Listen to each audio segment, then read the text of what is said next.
is not misguided. Thank you, Mr. Chairman. Distinguished Senator Adetunmbi.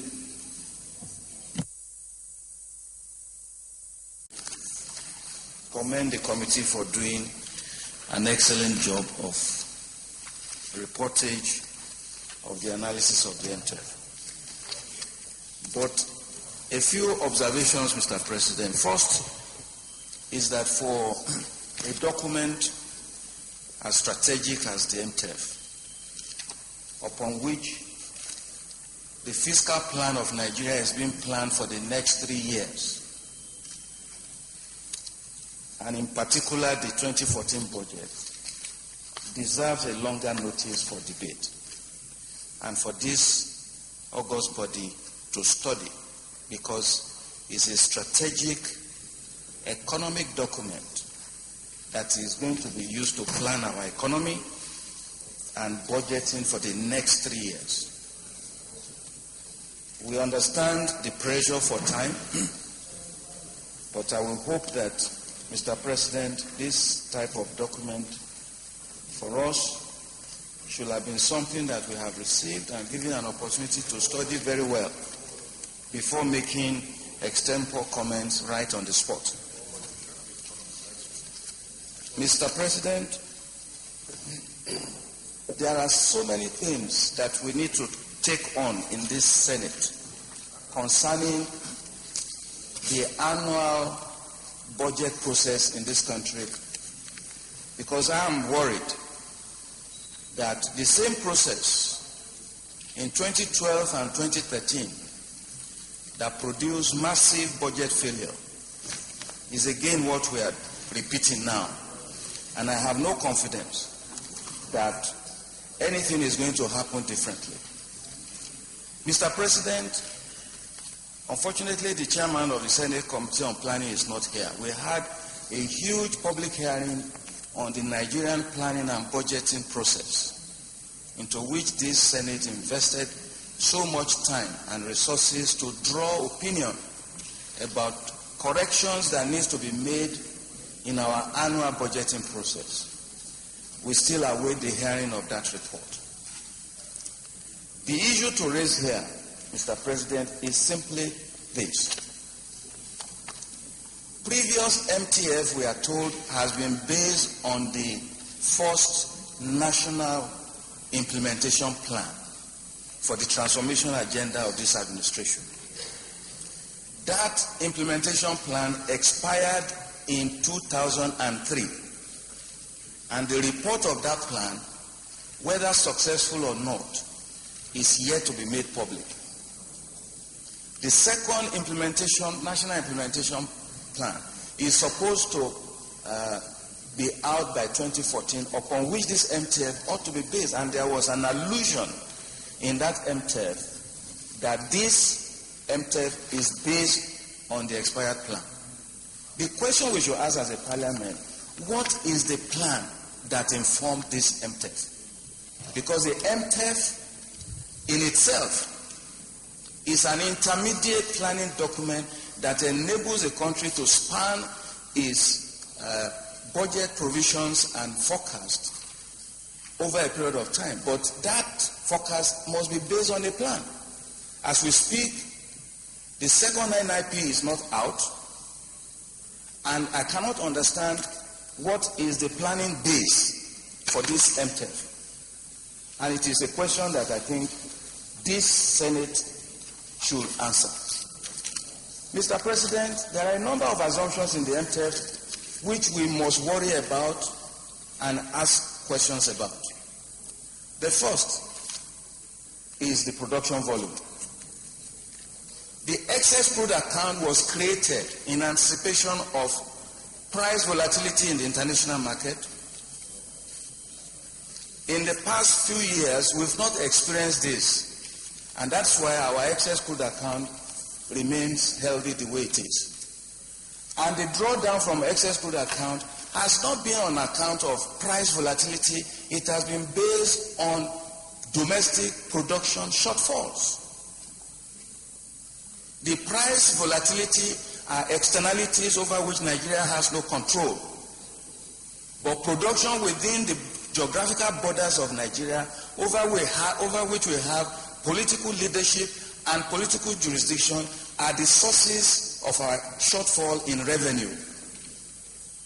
And this shortfall, Mr. President, is taking place at a time when the federal government is investing billions of naira on pipeline security and protection, at a time when our investment in security expenditure is growing. Mr. President, these things are happening exactly at the same time we are losing production volumes to oil theft, for which security provisions are made, for which contracts have been made for protection, and yet the worst form of oil theft is taking place alongside with this huge public investment meant to prevent these things from happening. And this parliament we must ask the question, why is this happening? Because these are paradoxes and there are major contradictions on the use of public finance in this country. Mr. President, I think this MTF, as urgent as it is, should not pass because there are many unexplained questions. There are many unanswered questions and many unexplained contradictions that we need to figure out. The chairman of this committee said to us, the MTF recommended a benchmark price of 74.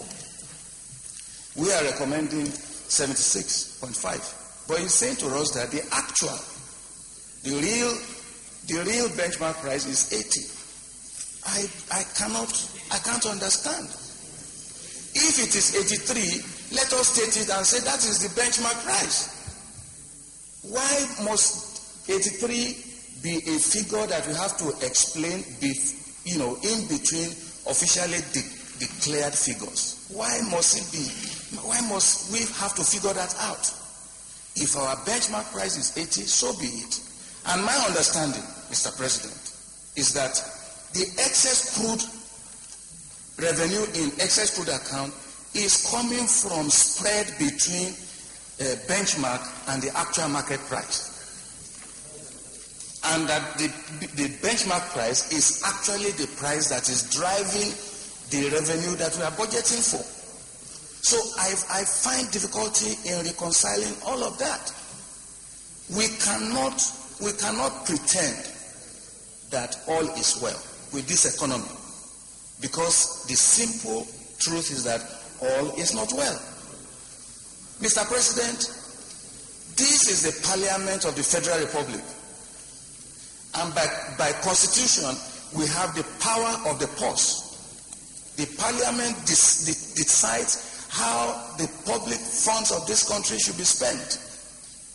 Why is it that our excess crude revenues is not a budgeted line, and then we estimate our revenue on the basis of actual pricing? And then you create a line item that says, at every point, we are not spending all of this money, this amount goes into excess crude. But we are now told that 669 billion from the excess crude account is going to be part of the budget at one point or the other. What is the breakdown of that? Is this Parliament aware of that breakdown? We have to, Mr. President, ask critical questions. At the risk of being fast and meeting timelines, we cannot compromise quality and transparency of public spending. And that is the crux of this matter. Mr. President, I'd like to let you know that the projection of our economy... Put on your mic.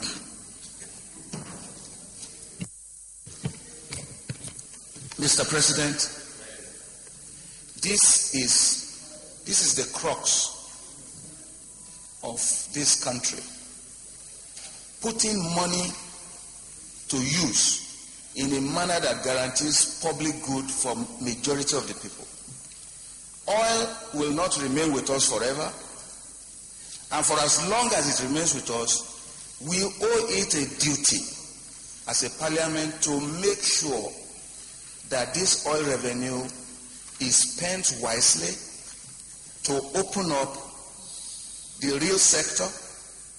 Mr. President, the ratio of capital to recurrent expenditure, it will shock you that in 2012, by the admission of the Ministry of Finance itself in the MTF, the actual money that was spent on capital expenditure in year 2012 as a proportion of total budget for that year was 17%.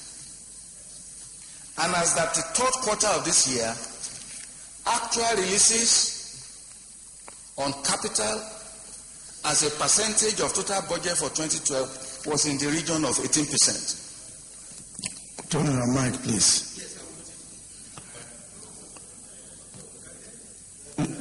You put it on so that you can wind up.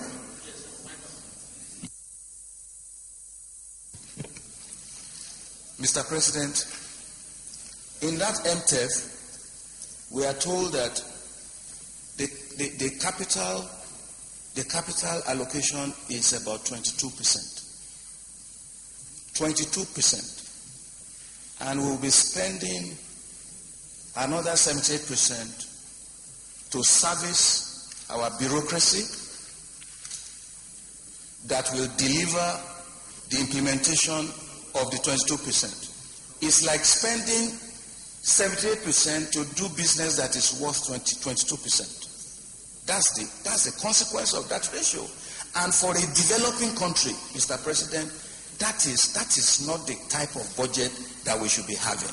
Given the deficit we have in infrastructure, in education, in livelihood, in health. The other day we were discussing here a health bill that is asking for 2%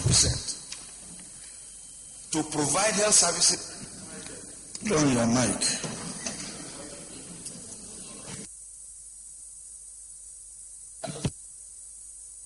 Mr. President, I would just like to conclude by saying that this is not the type of document that we should pass and approve in a rush without a studied look by this Parliament. I so submit, Mr. President. Thank you, Mr. President. The Senate Speaker just eloquently took the wind out of my sail, and I want to corroborate his position.